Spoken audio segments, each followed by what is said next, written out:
Hola, bienvenido a este encuentro virtual. Mi nombre es Orlando Rojas. Soy estudiante de Derecho de la Universidad Bicentenaria de Aragua, Núcleo San Antonio de los Altos. El tema jurídico a tratar es la prenda, hipotecas y fianzas como garantías, enmarcado en la actividad sumativa número 4 de la materia Derecho Civil, facilitado por la profesora Evelyn Alicia. Sin más preámbulos, comencemos. Como agenda a tratar, tenemos los puntos de una breve introducción y abordamos lo que son las garantías en cuanto al contrato de fianza, contrato de prenda, contrato de hipoteca y una reflexión final. El diccionario de la Real Academia de la Lengua Española define la palabra garantía como el efecto de afianzar lo estipulado, o como la cosa que asegura y protege contra algún riesgo o necesidad. Al aplicar esta definición al mundo jurídico podemos decir que las garantías son en esencia un acto accesorio, cuyo objeto es asegurar el cumplimiento de una obligación principal. Su subsistencia, por tanto, está ligada a la existencia de lo principal, y en esta forma, además, la obligación personal del deudor de efectuar el pago, el acreedor obtiene la de un tercero o la afectación de una cosa para responder por el cumplimiento, o ambas a la vez. Para el caso específico de una obligación de carácter crediticio, el fin último de la garantía es el amparo del crédito otorgado, disminuyendo así el riesgo de un eventual incumplimiento frente al no pagarlo. Por tanto, la función de la garantía es asegurar al acreedor el riesgo implícito en el crédito, es decir, la contingencia de que se produzcan pérdidas como consecuencia de deterioro de la calidad del préstamo que se haya otorgado. Este amparo en ningún momento debe confundirse con la obligación principal de pago, es decir, la garantía debe restringirse a su función de amparar el cumplimiento de la obligación independientemente de ella, y en caso de incumplimiento y como última alternativa, servir como una fuente de pago. Estas garantías pueden ser reales y personales. Son del tipo real, la hipoteca, la prenda, entre otras, y por su parte se consideran personales como la fianza, la solidaridad pasiva, etc. En tal sentido, en la presente investigación se desarrollará de manera específica lo que hemos hablado en estos términos y vamos a afianzar un poco más el contenido enunciando de acuerdo a diferentes teóricos y textos, dando especial atención a definir, analizar, argumentar y visualizar el tema de la prenda, hipoteca, la fianza como garantías del contrato. En el presente mapa mental podemos observar que como garantías de contrato de fianza tenemos inicialmente lo que es su definición, en donde nuestro Código Civil podemos mencionar no una definición precisa de lo que es la fianza. Solo se limita a establecer en su artículo 1804 que la obligación contraída por el fiador del análisis de la disposición legal se deduce el concepto que la fianza es un contrato mediante el cual una persona denominada fiador se compromete con una persona denominada acreedor a cumplir la obligación del deudor en caso de que éste no la cumpla.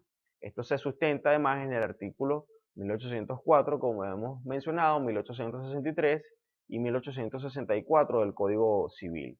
En este concepto podemos apreciar la existencia de tres sujetos bien determinados, si podría decir, lo que es la figura del acreedor, un deudor y un fiador.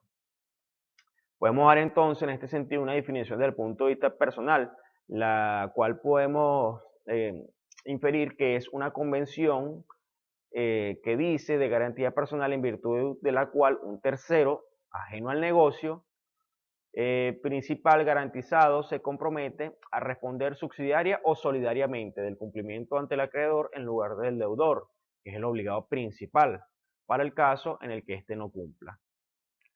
Por lo tanto, tenemos que existen dos contratos, uno principal entre el acreedor y deudor y uno accesorio entre el acreedor y el fiador, contrato de fianza.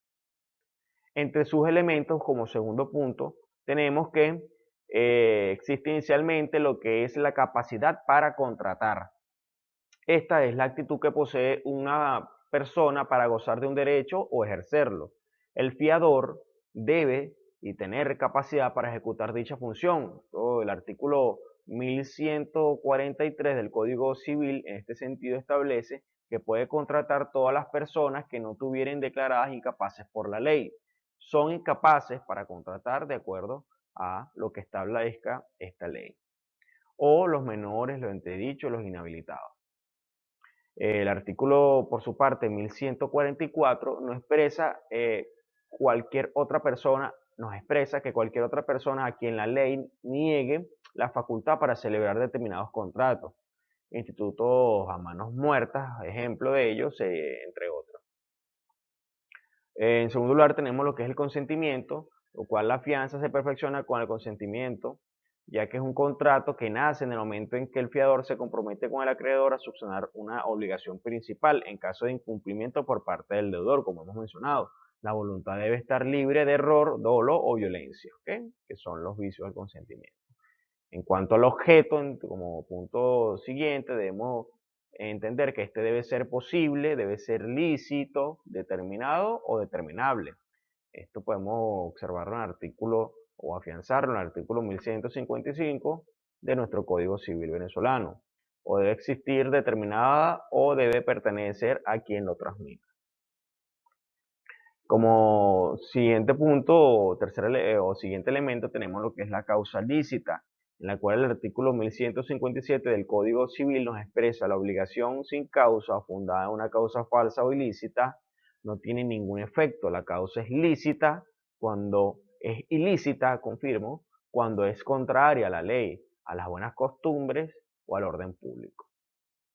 Como tercer punto que tenemos acá en nuestro mapa mental tenemos lo que son los caracteres, en los cuales podemos entonces apreciar el principio que es gratuito, ya que este nace como un favor que una persona le hace a otra, no presume la remuneración de ninguna especie, pero puede darse el caso que la fianza sea onerosa. Ejemplo sería cuando el acreedor se obliga a remunerar al fiador para su aceptación. ¿Okay?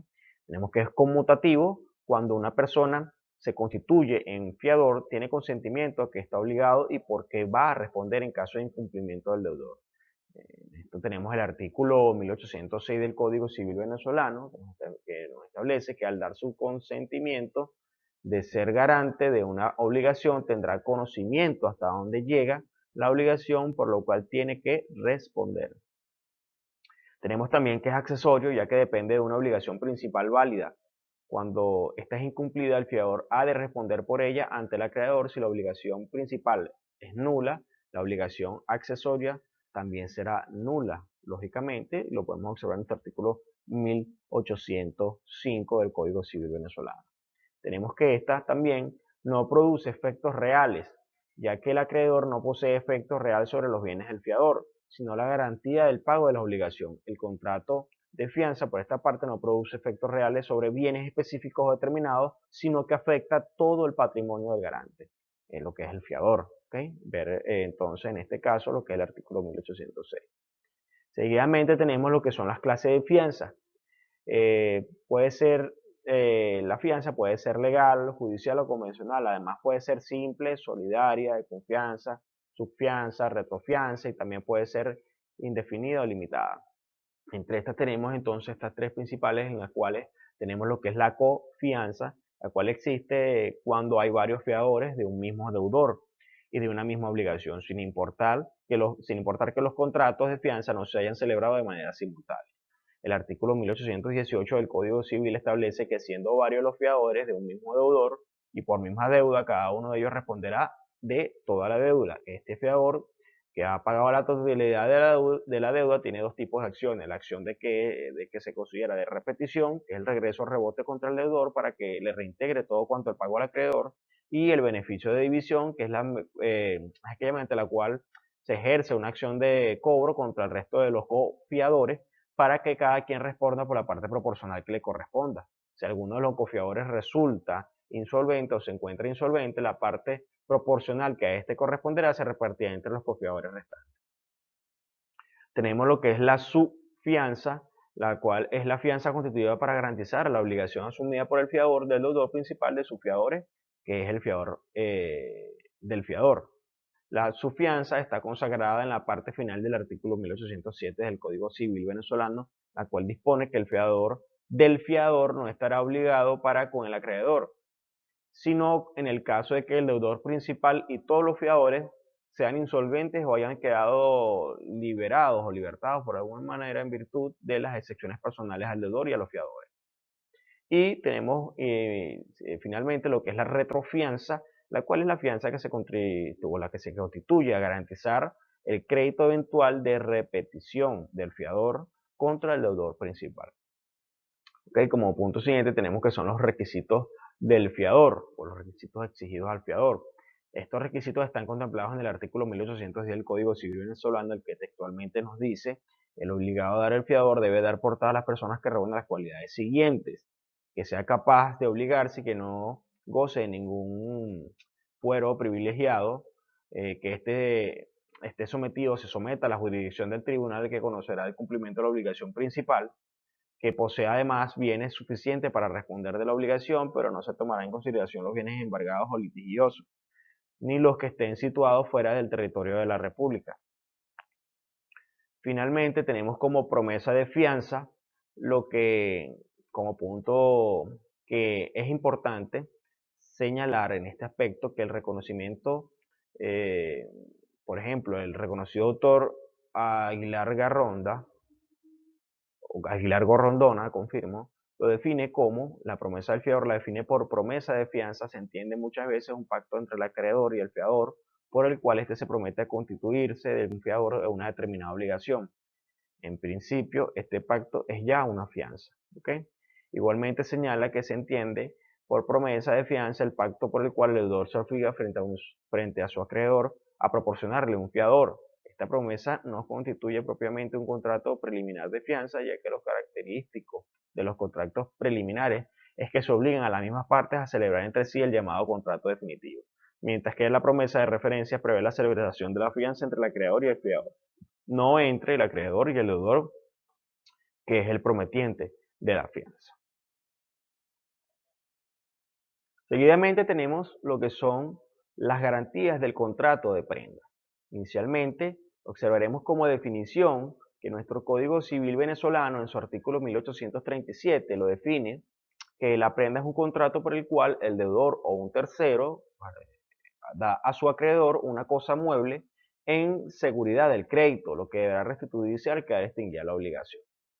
En este sentido, de manera personal, podemos decir que la prenda es un contrato por el cual el deudor entrega al acreedor una cosa mueble en garantía de la obligación principal.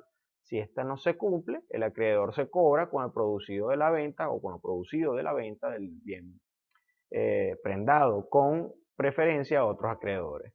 Hay que considerar además que la prenda no otorga quien la posee, ¿okay? La posibilidad de venderla, puesto que la prenda solo traslada la posesión y no el dominio del bien que se encuentra bajo objeto. Seguidamente tenemos lo que son los elementos comunes a los demás contratos. Tenemos el consentimiento, que la prenda, por ser un contrato real, además del consentimiento legítimamente manifestado por las partes, requiere de la entrega o tradición de la cosa. Significa esto que el contrato de prenda no se perfecciona por simple consentimiento manifestado por las partes, como ocurre en los contratos consensuales. ¿Okay? También tenemos lo que es la capacidad y poder, que es considerado como un acto de disposición y el acto de virtud del cual se recibe una prenda. Por lo contrario, se considera como acto simple de administración. Por lo tanto, no puede constituir válidamente un contrato de prenda, no puede dar en prenda a quien no tiene plena capacidad jurídica, es decir, quien no tiene el libre ejercicio de su derecho por sí mismo o cuando haya sido incapacitado por la ley, pero sí pudiera recibir en prenda a quien tiene la administración de sus bienes. ¿Okay? Tenemos también lo que es el objeto, que es necesario tener presente que el objeto de la prenda debe reunir ciertos requisitos. Según el artículo 1837 del Código Civil, la prenda solo puede ser constituida sobre bienes muebles. Únicamente puede constituirse sobre bienes que estén en el comercio y que puedan ser objeto de ejecución forzosa. Solamente pueden ser constituidas sobre cosas que puedan ser poseídas. El objeto debe ser determinado, debe ser posible, debe ser lícito y determinable el artículo 1155 del Código Civil, que ya conocemos. Los bienes grabados con prenda sin desplazamiento no pueden ser dados en prenda ordinaria. Y como causa tenemos que es la razón, el motivo o los motivos que hayan determinado cada uno de los contrayentes al concluir el contrato. En los contratos reales La falta de entrega de la cosa no es carencia de causa, sino ausencia de un requisito para la perfección del contrato. Seguidamente tenemos lo que son las características del contrato de prenda. Vamos a observar acá en nuestro tercer punto, en los cuales podemos decir que es un contrato nominado porque se encuentra reglamentado en la ley. Es un contrato bilateral porque hay derechos y obligaciones para ambas partes. Es un contrato además accesorio, ya que garantiza una obligación principal o depende de ella. Su objeto debe ser un bien inmueble, es otra de nuestras características. Podemos decir también que es un contrato conmutativo que genera obligaciones para ambas partes, es de tracto sucesivo y puede ser otorgado por el deudor o por un tercero en garantía de un crédito ajeno. Seguidamente tenemos lo que son los tipos de prendas. Entre ellas tenemos algunas como lo que es la prenda agraria, que es garantía especial de préstamo en dinero con tutelidad sobre máquinas en general, aperos e indumentarios de labranza, animales de cualquier especie y sus productos. Tenemos la prenda con registro, el régimen prioritario garantía sin desplazamiento, ya que la prenda queda en poder del deudor. Tenemos la prenda fija, que es la designación que se le adjudica a la prenda registral cuando recae sobre cosas muebles o somedientes o sobre frutos o productos, aunque estén pendientes o se encuentren en pie, según su distinta naturaleza. Tenemos lo que es la prenda flotante, que es la garantía mobiliaria de contenido variable que recae específicamente sobre las mercaderías o materias primas en un establecimiento comercial o fabril. Tenemos finalmente entonces como la prenda sin desplazamiento, que es la que puedes constituir para asegurar el pago de una suma cierta de dinero o el cumplimiento de cualquier clase de obligaciones a las que los contrayentes atribuyen a efectos de la garantía prendaria un valor consistente en una suma de dinero. Como finalmente tenemos acá lo que es la extinción de la prenda, podemos decir que tiene dos formas de extinguirse. Por vía de consecuencia, como el contrato de prenda, en este caso podemos decir es accesorio, esta sigue la suerte de la obligación principal. Conclusión, si la obligación principal se anula, de igual forma se anulará el contrato accesorio, lógicamente. Y por vía principal, que aplican en ella las mismas causas que a todas las obligaciones. Además, se extinguen mediante situaciones especiales que están de acuerdo al artículo 1282 de nuestro Código Civil venezolano, el cual refiere básicamente que estas situaciones especiales son el pago, si usted paga, cumplió su obligación, así se extingue esta. Y la novación, que se transforma en las obligaciones, cambia el objeto de la obligación como la persona. La remisión de la deuda es el perdón del acreedor al deudor y devuelve el documento. La compensación significa la extinción de una deuda con otra entre dos personas que deben mutuamente cosas semejantes. En este caso tenemos para referencia nuestro artículo 846 del Código Civil venezolano. La pérdida de la cosa ignorada, podemos decir que es el caso fortuito o fuerza mayor. La prescripción, cuando prescribe la obligación principal. El incumplimiento de la obligación principal, tenemos que si no se cumple como el pago de la obligación principal, de inmediato se provoca la ejecución de la prenda por vía de juicio o remate judicial. Ahora bien, tenemos como garantía de contrato de hipoteca, en nuestro siguiente término a referir, que comenzaremos con una definición, la cual el concepto legal, podemos decir, de hipoteca está constituido en el artículo 1877 del Código Civil venezolano. En su primera parte, que dispone, la hipoteca es un derecho real constituido sobre los bienes del deudor o de un tercero en beneficio de un acreedor, para asegurar sobre estos bienes el cumplimiento de una obligación. En este sentido, podemos decir de forma personal que la hipoteca es un derecho real que recae sobre un inmueble, permaneciendo en poder del que lo constituya y dando derecho al acreedor para perseguirlo de manos de quien se encuentre y de pagarse preferentemente con el producto de la subasta. Entre los elementos que tenemos sobre el contrato de hipotecas, tenemos que al igual que todos los contratos, la hipoteca como parte de ellos tiene los mismos elementos que son comunes a todos los demás, que son el consentimiento, la capacidad, el poder, el objeto y la causa, los cuales han sido definidos abiertamente en los términos anteriores, en los contratos anteriores, ¿no? Como hemos dicho.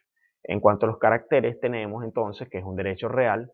Esta característica es indiscutible, ya que le concede al acreedor que no quiere la posesión de la cosa un derecho real en virtud del cual tiene la persecución del bien grabado. en poder de quien se halle o a la vez la preferencia de ser pagado por el producto de su remate. Seguidamente tenemos que estar revestida de solemnidad porque debe ser de un acto solemne respecto al cual se hayan cumplido los requisitos de autenticidad y publicidad. La hipoteca es un derecho indivisible. Si el deudor o cualquiera de sus merecedores se cancela una parte de la deuda, no pueden solicitar que se declare una parte del bien hipotecado. La ley establece ante esto dos excepciones, ¿ok?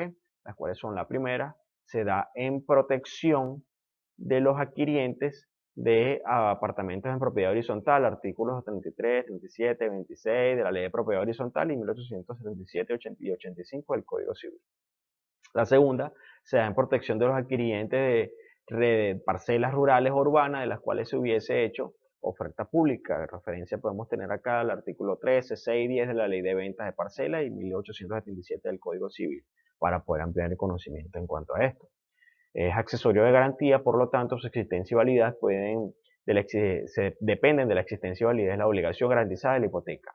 Garantiza en sí la hipoteca al acreedor el pago de su crédito, dándole seriedad al contrato y confianza al acreedor, en que el préstamo, siendo el caso que le ha hecho al deudor hipotecario, no resultará trasladado por este. Más por el contrario, con la hipoteca como garantía no se verá en peligro la obligación principal. Okay, seguidamente tenemos como siguiente punto lo que es la publicidad, la cual refiere que el principio consagrado en el artículo 1879 del Código Civil venezolano establece que la hipoteca no tiene efecto si no se ha registrado como arreglo a lo dispuesto en el referido código. Nuestra legislación atiende en principio la publicidad y especialidad de la hipoteca con la disposición de los artículos 1879 en concordancia con lo previsto en el artículo 1913 al 1916 del Código Civil venezolano. La omisión de la publicidad es sancionada con la inexistencia del contrato de hipoteca. Esta omisión puede ser invocada tanto por las partes como por los terceros. Esto lo podemos ver o ampliar en el artículo 1924 del Código Civil. Entonces, en nuestro derecho, la publicidad se hace mediante la institución del registro. Las disposiciones que la rigen se encuentran tanto en el Código Civil venezolano, como hemos referido en el sustento anteriormente de diferentes artículos, como en la Ley de Registro Público. En cuanto a lo que es la clasificación de la hipoteca, tenemos que nuestro Código Civil venezolano, en su artículo 1884, establece que la hipoteca es legal, judicial o convencional. En cuanto a la hipoteca legal, tenemos que resulta directamente de la ley, sin intervención de las partes. El artículo 1885 del Código Civil establece tres casos en los que la prenda procede la hipoteca legal. Tiene entonces que, en primer lugar, el vendedor u otro enajenante sobre los bienes inmuebles enajenados para el cumplimiento de la obligación que se derivan del acto de enajenación. Tenemos en segundo lugar los coherederos, socios y demás copartícipes sobre los inmuebles que pertenecen a la sucesión, sociedad o comunidad,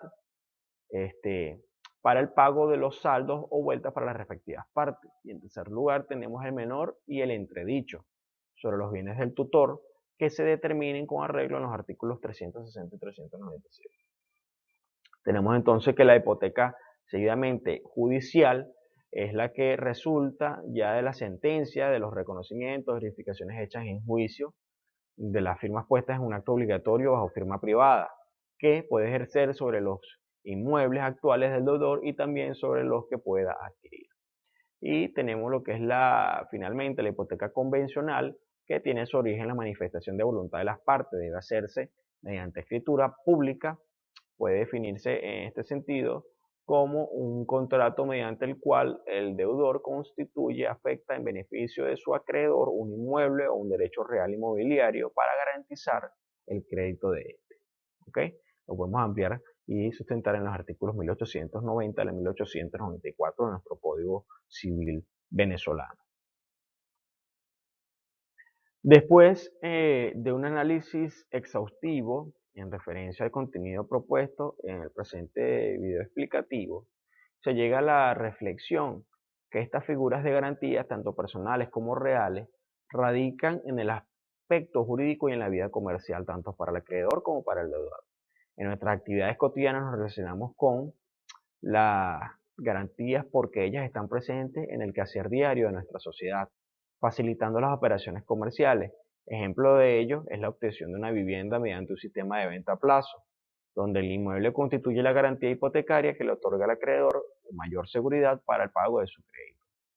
En tal sentido, podemos decir que las garantías son importantes tanto para el acreedor como para el deudor, ya que éstas al primero le otorga mayor seguridad para la satisfacción de su crédito, en este caso específico, y al segundo le facilita la obtención de créditos para evolucionar económicamente.